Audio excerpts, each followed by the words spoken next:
아버님, 제발 그러지 마세요. 임신 7개월의 배를 부여잡고 뒤로 물러서던 여성의 비명. 하지만 시아버지는 멈추지 않았습니다. 태동이 궁금해서 그러는데 왜 이래? 며느리가 시아버지한테 이럴 수 있어? 그리고 그 순간 믿을 수 없는 일이 벌어졌습니다. 머리가 하얘지는 충격 속에서 그녀는 생각했습니다. 이게 정말 현실인가? 내 뱃속의 아이 할아버지가 나한테 이럴 수 있나? 더 큰 충격은 그 다음이었습니다. 용기를 내 남편에게 모든 사실을 털어놨을 때 돌아온 대답은 이것이었습니다. 당신이 오해한 거 아니야? 우리 아버지가 그럴 리 없어. 아버지를 범죄자로 만들 거야? 이혼하자. 믿었던 남편에게서 온 두 번째 배신. 그리고 이 모든 일의 시작은 그저 평범한 결혼이었습니다. 여러분, 오늘 이야기는 실화를 바탕으로 각색한 내용입니다. 한 여성이 가족이라는 이름 아래 겪어야 했던 끔찍한 배신과 그 속에서 찾아야 했던 용기에 관한 이야기입니다. 영상이 도움이 되셨다면 구독과 좋아요 꼭 부탁드립니다. 알림 설정까지 해두시면 새로운 이야기를 가장 먼저 만나보실 수 있습니다. 그럼 지금부터 한 여성의 고통스러운 진실 속으로 들어가 보겠습니다. 이질은 32살. 그녀의 결혼은 주변 사람들이 보기에 축복이었습니다. 지은아, 정말 좋은 사람 만났다. 집안도 괜찮고 직장도 안정적이고. 대학 선배의 소개로 만난 남자 강민호. 35살의 회사원이었습니다. 첫 만남부터 그는 신사적이었습니다. 문을 열어주고 자리를 양보하고 항상 웃는 얼굴로 대했습니다. 지은 씨는 정말 따뜻한 사람인 것 같아요. 저랑 잘 맞을 것 같아요. 6개월간의 연애 끝에 청혼이 왔습니다. 저와 결혼해 주시겠어요? 평생 행복하게 해드릴게요. 지은은 행복했습니다. 드디어 자신만의 가정을 꾸릴 수 있다는 기대감에 부풀었습니다. 결혼식은 화사했습니다. 하객들의 축복 속에서 그녀는 웨딩드레스를 입고 버진로드를 걸었습니다. 정말 예쁘다. 행복해 보여. 신랑도 착해 보이고 잘 만났네. 하지만 신혼의 달콤함은 채 한 달도 가지 못했습니다. 결혼 3주차 민호는 회식이 있다며 늦게 들어왔습니다. 술 냄새가 진동했습니다. 여보, 괜찮아? 물 가져다 줄게. 지은이 다가가자 민호가 손을 뿌리쳤습니다. 됐어. 나 혼자 있고 싶어. 그래도 시끄러워. 갑자기 소리를 지르는 민호. 지은은 놀라 멈춰 섰습니다. 민호는 탁자 위에 리모컨을 집어 던졌습니다. 리모컨은 벽에 부딪혀 산산조각이 났습니다. 다 답답해서 미칠 것 같아. 회사도 이 집도 다. 여보, 나가 있어. 보기 싫으니까. 지은은 떨리는 몸으로 방을 나왔습니다. 거실 소파에 앉아 밤을 새웠습니다. 술 때문이야. 내일이면 괜찮아질 거야. 다음 날 아침 민호는 무릎을 꿇었습니다. 미안해, 정말 미안해. 술을 너무 많이 마셔서. 나도 내가 왜 그랬는지 모르겠어. 눈물까지 흘리는 남편을 보며 지은은 마음이 약해졌습니다. 괜찮아요. 앞으로는 그러지 말아요. 응, 절대 안 그럴게. 사랑해. 하지만 약속은 일주일도 못 갔습니다. 다시 술을 마시고 온 날 민호는 더 심한 폭력성을 보였습니다. 왜 집이 이 모양이야? 내가 돈 벌어오는 동안 당신은 뭐 했어? 청소했는데. 거짓말. 여기 봐, 먼지 쌓인 거. 이게 청소한 거야? 민호는 거실 테이블을 발로 걷어찼습니다. 테이블 위에 있던 화분이 떨어져 깨졌습니다. 여보, 제발. 제발? 제발은 내가 해야 할 말이지. 이런 집에서 어떻게 살아? 지은은 깨진 화분을 치우다가 손가락을 베었습니다. 피가 흘렀습니다. 아! 하지만 민호는 관심조차 없었습니다. 방으로 들어가 문을 쾅 닫았습니다. 지은은 흐르는 피를 보며 눈물을 흘렸습니다. 이게 결혼인가? 내가 꿈꿨던 가정이 이런 건가? 그로부터 석 달 후 지은은 임신 사실을 알게 됐습니다. 산부인과에서 받은 초음파 사진을 보며 그녀는 복잡한 감정에 휩싸였습니다. 기쁨과 두려움이 동시에 밀려왔습니다. 아이를 이 환경에서 키울 수 있을까? 하지만 어쩌면 아이가 생기면 남편이 변할지도 몰라. 그날 저녁 지은은 조심스럽게 말을 꺼냈습니다. 여보, 할 말이 있어. 뭔데? 우리 아기가 생겼어. 민호의 표정이 굳었습니다. 한참을 침묵하더니 입을 열었습니다. 지금 아기라고? 응. 8주 됐대. 지은아, 나는 준비가 안 됐어. 뭐? 아이를 키울 준비. 경제적으로도 그렇고 정신적으로도. 나는 좋은 아빠가 될 자신이 없어. 지은은 믿을 수 없었습니다. 하지만 이미 생겼잖아. 우리 아이야. 알아. 그래서 더 힘들어. 나는 지금 혼자 있고 싶어. 그날부터 민호는 지은을 피했습니다. 늦게 들어오고 일찍 나갔습니다. 대화는 점점 줄어들었습니다. 임신 5개월이 되던 날 민호는 폭탄 선언을 했습니다. 지은아, 우리 잠시 떨어져 살자. 뭐라고? 별거. 나는 지금 아빠가 될 준비가 안 됐어. 당신과 아이한테 상처만 줄 것 같아. 안 돼. 우리 가족이잖아. 미안해. 결정했어. 나는 내일부터 회사 근처 원룸에서 살 거야. 여보. 하지만 민호는 이미 짐을 싸두고 있었습니다. 지은은 붙잡았지만 소용없었습니다. 다음 날 민호는 정말로 집을 나갔습니다. 홀로 남겨진 지은은 불러오는 배를 쓰다듬으며 눈물을 흘렸습니다. 내가 뭘 잘못한 걸까? 왜 이렇게 된 걸까? 절망 속에서 그녀는 한 가지 희망을 떠올렸습니다. 시아버지.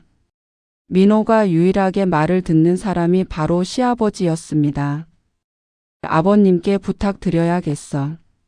아버님이 말씀하시면 민호가 돌아올지도 몰라. 그렇게 그녀는 더 큰 악몽 속으로 걸어 들어갔습니다. 강태식 65살. 지은의 시아버지는 동네에서 존경받는 사람이었습니다. 퇴직 전 중소기업 임원을 지냈고 교회 장로였으며 동네 경로당에서도 어른 대접을 받았습니다. 강 장로님은 정말 훌륭하신 분이야. 자식들도 잘 키우셨고. 민호도 아버지를 자랑스러워했습니다. 우리 아버지는 엄격하지만 공정한 분이야. 평생 정직하게 사셨어. 지은도 시아버지를 존경했습니다. 아니, 존경하려고 노력했습니다. 결혼 전 처음 만났을 때 태식은 따뜻해 보였습니다. 지은 씨, 우리 민호 잘 부탁해요. 착한 애거든요. 네, 아버님. 잘하겠습니다. 그래요. 우리 며느리 예쁘네. 하지만 어딘가 불편한 느낌이 있었습니다. 태식은 지은을 볼 때마다 위아래로 훑어보는 듯한 시선을 보냈습니다. 기분 탓이겠지. 나이 드신 분이시니까. 지은은 애써 무시했습니다. 결혼 후에도 태식은 자주 연락했습니다. 지은아, 나 아버지인데. 민호는 잘 있니? 네, 아버님. 잘 있어요. 나는 뭐 필요한 거 없고? 없어요. 괜찮아요. 그래? 그래도 아버지가 챙겨줘야지. 내가 집에 한번 들를게. 지은은 거절하기 어려웠습니다. 시아버지인데 어떻게 오지 말라고 할 수 있겠습니까? 어느 날 태식이 집에 왔습니다. 민호가 회사에 있을 시간이었습니다. 아버님, 민호는 아직 회사에 있어요. 알아. 너 보러 온 거야. 네? 며느리 혼자 집에 있으면 심심하잖아. 아버지가 놀아주려고. 태식은 거실에 앉았습니다. 지은은 차를 내왔습니다. 감사합니다, 아버님. 지은아, 앉아봐. 아버지 옆에. 여기 앉아도 될까요? 괜찮아, 괜찮아. 가까이 앉아야 얘기하기 편하지. 태식은 지은 옆에 바짝 붙어 앉았습니다. 민호가 요즘 어때? 잘해? 네. 뭐 그냥 그래요. 그냥 그래? 무슨 문제라도 있어? 아니에요. 괜찮아요. 지은아, 아버지한테는 솔직하게 말해도 돼. 민호가 술 마시고 그러지? 지은은 놀랐습니다. 어떻게 아셨을까? 가끔요. 그럴 줄 알았어. 그 녀석 어릴 때부터 술버릇이 안 좋았거든. 태식은 한숨을 쉬었습니다. 미안해. 아버지가 제대로 못 키워서. 지은이한테 고생시키네. 아니에요. 괜찮아요. 고생 많지? 내 새끼 때문에. 태식이 갑자기 지은의 손을 잡았습니다. 아버님. 아버지가 위로해 줄게. 많이 힘들었지? 괜찮아요. 손 좀. 하지만 태식은 손을 놓지 않았습니다. 오히려 더 세게 잡았습니다. 지은아, 아버지한테 기대도 돼. 민호는 아직 철이 없으니까. 아버님, 정말 괜찮아요. 손 놔주세요. 지은이 손을 빼내려 하자 태식의 표정이 굳었습니다. 왜? 시아버지 손 잡는 게 그렇게 싫어? 아니, 그게 아니라. 뭐가 문제야? 가족끼리 스킨십도 못해? 그게 아니라 불편해서. 태식은 손을 놓았지만 기분 나쁜 표정이었습니다. 요즘 젊은 애들은 다 이래. 예의가 없어. 죄송합니다. 됐어. 민호 오면 전화해. 태식은 그날 돌아갔지만 지은은 불편한 기억이 남았습니다. 너무 예민한 건가? 그냥 손 잡은 건데. 하지만 직감은 틀리지 않았습니다. 임신 소식을 듣고 태식은 더 자주 연락했습니다. 지은아, 손주 생긴다며? 축하해. 감사합니다, 아버님. 아버지가 챙겨줄게. 뭐 필요한 거 있으면 언제든 말해. 네, 감사합니다. 몸조리 잘해야 해. 내가 가끔 들를게. 그리고 정말로 자주 들렀습니다. 민호가 별거를 시작한 후에는 더욱 빈번해졌습니다. 민호, 그 새끼 임신한 아내 두고 나가다니. 내가 혼내줄게. 아니에요, 아버님. 괜찮아요. 괜찮긴 뭐가 괜찮아. 지은이 혼자 얼마나 힘들어. 괜찮아요. 정말. 아버지가 민호 대신 챙겨줄게. 걱정 마. 임신 7개월이 되던 어느 날, 지은은 태식에게 도움을 청하기로 결심했습니다. 아버님이 민호를 설득해 주시면 우리 가족이 다시 모일 수 있을지도 몰라. 아버님, 상담 좀 하고 싶은데 시간 되세요? 그럼. 아버지가 당연히 들어줘야지. 우리 집으로 올래? 아니면 내가 갈까? 제가 가겠습니다. 그래, 그럼 내일 저녁에 와. 저녁 먹고 천천히 얘기하자. 다음 날 지은은 시댁을 찾았습니다. 시어머니는 친정에 가셨다고 했습니다. 어머니는 언제 오세요? 모레 나와.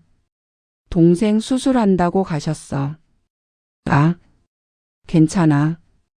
우리끼리 얘기해도 되지. 앉아. 태식은 저녁을 차려놨습니다. 먹어. 임신부는 잘 먹어야 해. 감사합니다. 식사를 하며 지은은 조심스럽게 이야기를 꺼냈습니다. 아버님, 사실은 민호가 집에 안 들어온 지 한 달이 넘었어요. 그래? 그 새끼가. 제발 민호 좀 설득해 주세요. 아이가 곧 태어나는데. 알아. 아버지가 혼내줄게. 걱정 마. 정말요? 감사합니다. 지은은 안도의 한숨을 쉬었습니다. 식사 후 거실 소파에 앉아 차를 마셨습니다. 지은아, 배 많이 불렀네? 네. 이제 7개월이라. 신기하다. 그 안에 우리 손주가 있는 거지? 네. 태동 느껴봐도 돼? 순간 지은은 긴장했습니다. 아, 그게. 왜? 할아버지가 손주 느껴보는 건데. 그렇긴 한데요. 어서 보여줘. 태식이 다가왔습니다. 지은은 본능적으로 뒤로 물러났습니다. 하지만 소파 끝이었습니다. 더 이상 물러날 곳이 없었습니다. 그때 태식의 손이 뻗어왔습니다. 그리고 그 손은 배가 아닌 다른 곳을 향했습니다. 아버님. 지은은 비명을 질렀습니다. 태식의 손을 밀쳐냈습니다. 왜 이래? 할아버지가 손주 보는 건데. 아버님, 이건 아니에요. 지은은 일어나려 했지만 태식이 팔을 잡았습니다. 앉아 있어. 며느리가 시아버지한테 이럴 수 있어? 놔주세요. 잠깐만. 아버지 말 좀 들어봐. 하지만 지은은 필사적으로 저항했습니다. 임신 7개월의 몸으로 온 힘을 다해 밀어냈습니다. 제발 그러지 마세요. 태식의 표정이 일그러졌습니다. 내가 지금 뭐 하는 거야? 아버지를 뭘로 보는 거야? 아버님이 먼저 뭘 했는데? 내가 뭘 했어? 태식은 갑자기 화를 냈습니다. 나는 그냥 손주 보고 싶어서 그런 건데 내가 이상하게 생각하는 거잖아. 아니에요. 그게 아니라. 그래, 나를 이상한 사람으로 만들고 싶은 거지? 민호한테 일러 바칠 거지? 아버님. 됐어. 나가. 당장 나가. 지은은 떨리는 몸으로 일어났습니다. 가방을 챙겨 현관으로 향했습니다. 지은아. 태식의 목소리가 들렸습니다. 이번에는 차분했습니다. 너무 차분해서 오히려 섬뜩했습니다. 오늘 일 민호한테 말하면 너만 손해야. 네? 누가 믿겠어? 아버지가 임신한 며느리한테 그랬다고? 다들 내가 이상한 애라고 생각하겠지. 조용히 있는 게 좋을 거야. 가족 관계 깨지기 싫으면. 지은은 대답하지 못하고 집을 나왔습니다. 택시를 타고 집으로 돌아오는 내내 온몸이 떨렸습니다. 집에 도착해 샤워를 했습니다. 뜨거운 물로 온몸을 씻었지만 더러운 느낌은 지워지지 않았습니다. 내가 잘못 생각한 걸까? 아니야. 분명히 아버님이. 그날 밤 지은은 잠을 이루지 못했습니다. 뱃속에 아이가 움직였습니다. 미안해. 엄마가 널 지켜주지 못해서. 지은은 배를 쓰다듬으며 눈물을 흘렸습니다. 며칠 후 태식에게서 문자가 왔습니다. 지은아, 지난번 일은 아버지가 좀 실수했어. 미안하다. 그런데 민호한테는 말 안 했지? 괜한 오해 만들지 말자. 지은은 문자를 보며 분노했습니다. 실수? 그게 실수야? 하지만 두려웠습니다. 정말 아무도 믿어주지 않으면 어쩌지?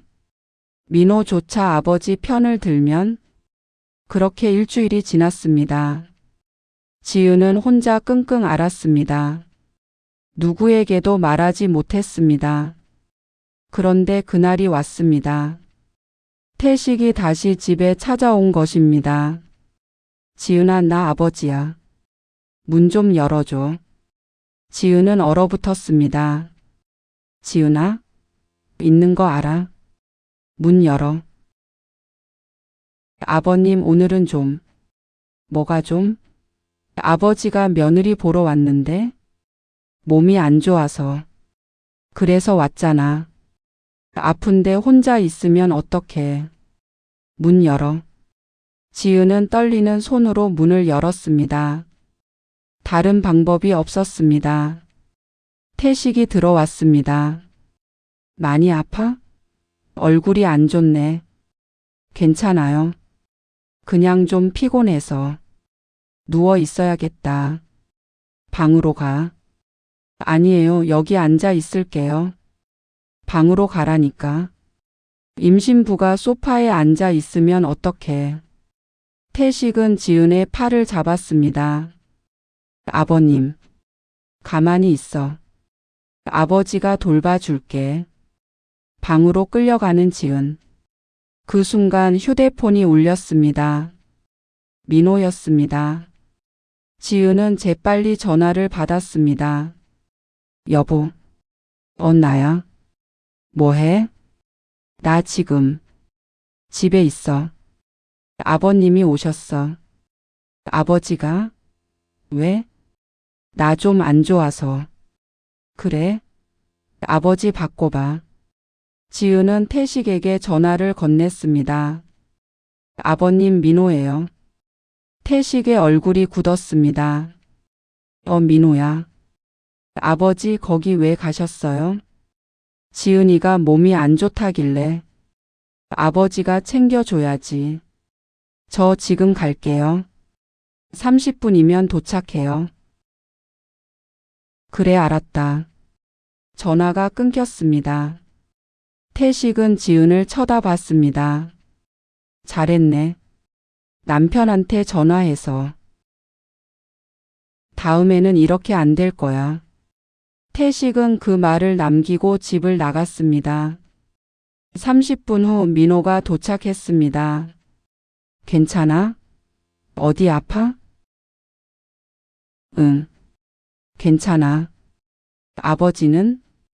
가셨어. 민호는 지은의 얼굴을 살폈습니다. 얼굴이 왜 이래? 많이 안 좋아 보이는데. 피곤해서. 병원 가볼까? 아니, 괜찮아. 지은은 말하고 싶었습니다. 여보, 사실은. 하지만 입이 떨어지지 않았습니다. 두려웠습니다. 그날 밤 민호는 지은과 함께 있었습니다. 미안해. 내가 집 나가서. 괜찮아. 아이 때문에라도 다시 생각해 볼게. 정말? 응. 아버지 말씀 듣고 생각해 봤어. 내가 너무 무책임했던 것 같아. 지은은 울컥했습니다. 이제 다시 시작할 수 있는 걸까? 하지만 그 희망은 오래가지 못했습니다. 태식의 행동은 멈추지 않았습니다. 오히려 더 대담해졌습니다. 민호가 다시 집으로 돌아온 후에도 태식은 기회를 노렸습니다. 민호가 출장을 간 날, 태식이 또 찾아왔습니다. 민호 출장 갔다며? 혼자 있겠네. 괜찮아요, 아버님. 괜찮긴. 들어가자. 태식은 강제로 집에 들어왔습니다. 그리고 이번에는 더 이상 숨기지 않았습니다. 지은아, 나 참 힘들었어. 참고 또 참았는데. 아버님, 뭐 하시는 거예요? 너도 외롭잖아. 민호 그 새끼는 제대로 돌보지도 않고. 아버님, 아버지가 위로해 줄게. 지은은 필사적으로 저항했습니다. 하지만 임신 8개월의 몸으로 할 수 있는 것은 많지 않았습니다. 제발, 제발요. 조용히 해. 소리 지르면 아이한테 안 좋아. 그 순간 지은은 결심했습니다. 이제는 말해야 해. 누가 믿든 안 믿든 말해야 해. 다음 날 민호가 출장에서 돌아왔습니다. 다녀왔어. 응. 지은의 얼굴을 본 민호가 놀랐습니다. 얼굴이 왜 그래? 또 아파? 아니, 분명히 뭔가 있어. 말해봐. 지은은 한참을 망설였습니다. 그리고 입을 열었습니다. 여보, 사실은, 응? 아버님이. 아버지가 왜? 지은은 떨리는 목소리로 모든 것을 이야기했습니다. 처음 손을 잡았던 일, 태동을 느껴보겠다며 다가왔던 일, 그리고 어제 있었던 일까지. 민호는 처음에는 믿을 수 없다는 표정이었습니다. 뭐라고? 정말이야. 거짓말 아니야. 아버지가? 우리 아버지가? 응. 민호의 얼굴이 점점 굳어갔습니다. 하지만 그것은 분노가 아니었습니다. 불신이었습니다. 지은아, 지금 장난해? 장난 아니야. 정말이라고. 아버지가 그럴 리 없어. 절대로. 여보, 제발 믿어줘. 믿으라고? 이걸 어떻게 믿어? 민호는 일어났습니다. 아버지는 평생 정직하게 사신 분이야. 교회 장로시고 동네에서 존경받는 분이라고. 그래도 나한테는 당신이 오해한 거 아니야? 오해? 지은은 믿을 수 없었습니다. 오해가 아니야. 분명히 아버님이. 증거 있어? 뭐? 증거. 증거 있냐고. CCTV나 녹음이나. 그런 건 없지만.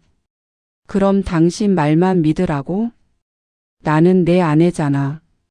아내니까 더 안 믿겨. 왜 이런 거짓말을 해? 거짓말 아니야. 지은은 울기 시작했습니다. 하지만 민호는 냉정했습니다. 지은아, 솔직히 말해. 아버지를 범죄자로 만들려고 하는 거야? 뭐라고? 아버지가 뭘 잘못했길래 이런 누명을 씌워? 누명이 아니라고. 그럼 뭐야? 증거도 없으면서. 민호는 소리를 질렀습니다. 나는 아버지를 믿어. 당신보다 아버지를. 그 말에 지은은 멈췄습니다. 당신보다 아버지를. 가슴이 무너져 내렸습니다. 여보, 나 지금 너무 혼란스러워. 일단 나가 있을게. 어디 가려고? 아버지 집. 직접 물어볼 거야. 안 돼. 왜? 거짓말이니까 들킬까봐? 아니야. 아버님이 부인하실 거야. 그럼 당신이 거짓말한 거잖아. 민호는 집을 나갔습니다. 지은은 주저앉아 울었습니다. 왜? 왜 아무도 날 믿어주지 않는 거야? 1시간 후 민호가 돌아왔습니다. 얼굴이 딱딱하게 굳어 있었습니다. 아버지한테 물어봤어. 당연히 부인하시더라. 그런 일 없다고. 거짓말이야. 아버지가 거짓말을 할 이유가 뭐야? 당신은? 나도 없어. 있어. 나랑 이혼하고 싶어서 그러는 거잖아. 뭐? 아버지를 가해자로 만들어서 이혼 사유를 만드는 거지. 말도 안 돼. 말도 안 되는 건 당신 말이야. 민호는 가방을 들었습니다. 이혼하자. 뭐라고? 이혼. 더 이상 못 살겠어. 여보, 제발. 아버지를 그런 식으로 모함하는 사람이랑은 못 살아. 모함이 아니라고. 증명해봐. 증거 대봐. 못하잖아. 거짓말이니까. 민호는 문을 향해 걸어갔습니다. 내일 변호사 선임할 거야. 이혼 서류 보낼게. 여보, 아이는 어떡하고? 민호가 멈춰 섰습니다. 아이. 그는 돌아봤습니다. 양육권은 내가 가질 거야. 뭐? 당신 같은 사람한테 내 아이를 맡길 수 없어. 미쳤어? 내가 낳는 아이야. 정신적으로 문제가 있는 엄마보다는 내가 낫지. 내가 정신적으로 문제가 있다고? 그렇잖아. 없는 일을 있다고 하고 시아버지를 성범죄자로 모함하고. 진짜야. 정말이라고. 하지만 민호는 듣지 않았습니다. 문이 쾅 닫혔습니다. 지은은 그 자리에 주저앉았습니다. 배를 움켜쥐고 울었습니다. 내가 뭘 잘못한 거야. 진실을 말했을 뿐인데. 며칠 후 정말로 이혼 서류가 왔습니다. 지은은 서류를 찢어버렸습니다. 절대 안 돼. 내 아이야. 내가 키울 거야. 하지만 현실은 냉혹했습니다. 민호는 변호사를 통해 지은의 정신 상태를 문제 삼기 시작했습니다. 피고인은 망상 증세를 보이고 있으며 근거 없는 주장으로 가족 관계를 파괴하려 하고 있으며 지은은 분노했습니다. 이게 맞는 거야? 이게 정의야? 지은은 선택의 기로에 섰습니다. 그냥 조용히 넘어갈까? 이혼에 합의하고 양육권을 포기하고 모든 것을 잊을까? 아니면 끝까지 싸울까? 며칠 밤을 고민했습니다. 그러던 어느 날 뱃속에서 아이가 강하게 움직였습니다. 지은은 배를 쓰다듬었습니다. 미안해. 엄마가 너를 지켜주지 못해서. 그 순간 깨달았습니다. 아니야. 지켜야 해. 내 아이를 위해서라도. 지은은 일어났습니다. 그리고 전화를 걸었습니다. 성폭력 상담센터였습니다. 여보세요, 도움이 필요합니다. 상담사는 친절했습니다. 네, 말씀하세요. 어떤 일이세요? 지은은 모든 것을 이야기했습니다. 시아버지의 행동, 남편의 배신, 혼자 감당해야 했던 고통. 힘드셨겠어요? 용기 내서 전화 주셔서 감사합니다. 저 증거가 없는데 괜찮을까요? 증거가 없어도 진술은 가능합니다. 그리고 여러 방법이 있어요. 상담사는 법적 절차를 설명해 줬습니다. 고소 방법, 증거 수집 방법, 보호 조치 등. 지금이라도 병원에 가서 진단서를 받으세요. 정신적 트라우마에 대한. 네. 그리고 혹시 문자나 통화 기록 있나요? 있어요. 아버님이 보낸 문자들. 그것도 증거가 될 수 있어요. 절대 지우지 마세요. 지은은 희망을 느꼈습니다. 할 수 있어. 나는 할 수 있어. 다음 날 지은은 경찰서에 갔습니다. 고소장을 작성했습니다. 강태식을 성추행 혐의로 고소합니다. 경찰은 진지하게 들어줬습니다. 진술서 작성해 주시고 관련 증거 있으면 모두 제출해 주세요. 네. 지은은 떨리는 손으로 진술서를 작성했습니다. 일어난 일들을 하나하나 기록했습니다.